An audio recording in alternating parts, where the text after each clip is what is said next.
سیب زمینی‌های پخته شدهمون رو پوست میکنیم و رنده میکنیم. پیاز قرمز هم نگینی خورد میکنیم و میریزیم توی مواد اون به همراه فلفل سبز. حالا جعفری‌ها رو خرد میکنیم و میریزیم توی مواد به همراه ادویه‌ها و نمک و با هم دیگه حسابی هم میزنیم. به اندازه یه گردو جدا میکنیم و بازش میکنیم و توش پنیرمون رو میذاریم و درش رو میبندیم. توی پودر سوخاری میغلطونیم. حالا توی روغن داغ سرخش میکنیم. به همین سادگی غذای خوشمزه ما آماده شد. نوش جونتون. عدس پخته شده رو به همراه سینه مرغ پخته شده با هم دیگه حسابی له میکنیم.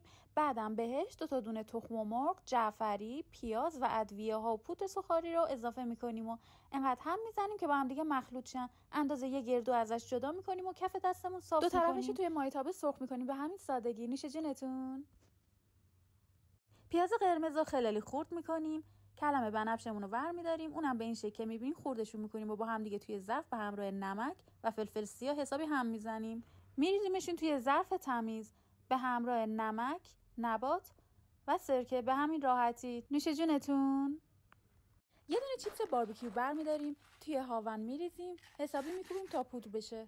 پیاز قرمزمون رو پوست میکنیم و به این شکل حلقه‌ای خردشون میکنیم. پنیر مدادیامون رو به این شکل میذاریم توی پیاز، بکن میپیچیم دورش، بعدش توی آرد، تخم مرغ، پودر سوخاری. حالا توی روغن داغ سرخش میکنیم. به همین سادگی پیاز پنیری خوشمزه سوخاریمون آماده است. نوش جونتون. چند تا تخم مرغ برمی‌داریم و توی ظرفمون میشکنیم. شیر رو بهش اضافه میکنیم و با هم دیگه حسابی مخلوط میکنیم. یه دونه پیاز قرمز برمی‌داریم و خردش میکنیم. حالا فلفلای سبز رو خرد میکنیم و همه موادمون رو به همراه ادویه و آرد توی تخم مرغ قاطی میکنیم و حسابی هم میزنیم. بعدش هم توی تابه 2 طرفش رو سرخ میکنیم. به همین سادگی غذای خوشمزه ما آماده شد. نوش جونتون.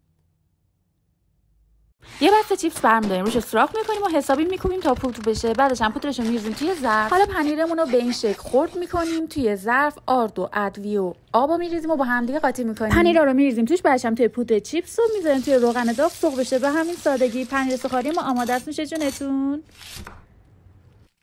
چند تا بسته نودل برمی‌داریم، به همراه ادویه‌هاشون می‌ریزیم توی آب جوش و هم می‌ذاریم که به هم دیگه نچسبن. توی یه ظرف جدا تخم مرغ، پیاز، گوجه، فلفل و ادویه‌ها رو با هم دیگه قاطی می‌کنیم و نودل رو می‌ریزیم توش و هم می‌زنیم. کف مایتابه رو با کره چرب می‌کنیم و موادمون رو می‌ریزیم توش و روش پنیر و ادویه می‌زنیم. درش هم می‌بندیم که حسابی پخته شه.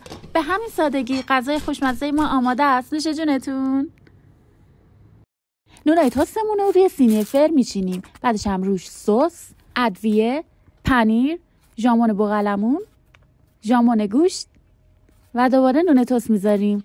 روشو دوباره سس و پنیر میذاریم توی فر. به همین سادگی غذای خوشمزه ما آماده است. نوش جونتون. توی ظرف پیرکسمون نون لواشو میذاریم به همراه اسفناج، سیر، گوجه گیلاسی و تخم مرغ و پنیر به اضافه ادویه. حالا میذاریمش توی فر به مدت 15 دقیقه روی درجه 180. به همین سادگی غذای خوشمزه ما آماده شد. نوش جونتون. بریم واسه یه تست خوشمزه. سیب زمینی رو ور می‌داریم و پوست میکنیم. بعدش هم خردش میکنیم به این شکل، میریزیم توی آب جوش. حالا توی ظرف جدا میکوبیم و بهش پیاز و گوجه و فلفل و ادویه اضافه میکنیم و حسابی با هم دیگه همشون میزنیم. موادمون رو روی نون پخش میکنیم و توی مایتابه همراه کره 2 طرفش رو سرخ میکنیم. به همین سادگی غذا خوشمزه ما آماده است. نوش جونتون. یه بسته نون تست برمی‌داریم و کناره‌هاشو به این شکل میبریم. حالا با بردن صافشون میکنیم. چند قاشق نوتلا روی نونامون میزنیم. بعدم لوله‌شون میکنیم. 2 تا شکلات شیری برمی‌داریم و به این شکل خردشون میکنیم.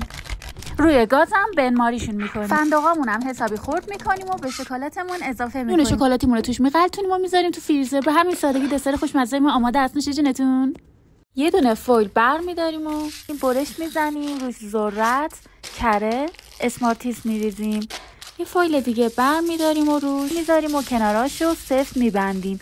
میذاریمش روی مایتابه، رو شعله کم چند تا سوراخ میزنیم و میذاریم آروم پف کنه. به همین سادگی پاپ کورنای رنگ کمونی ما آماده است. نوش جونتون.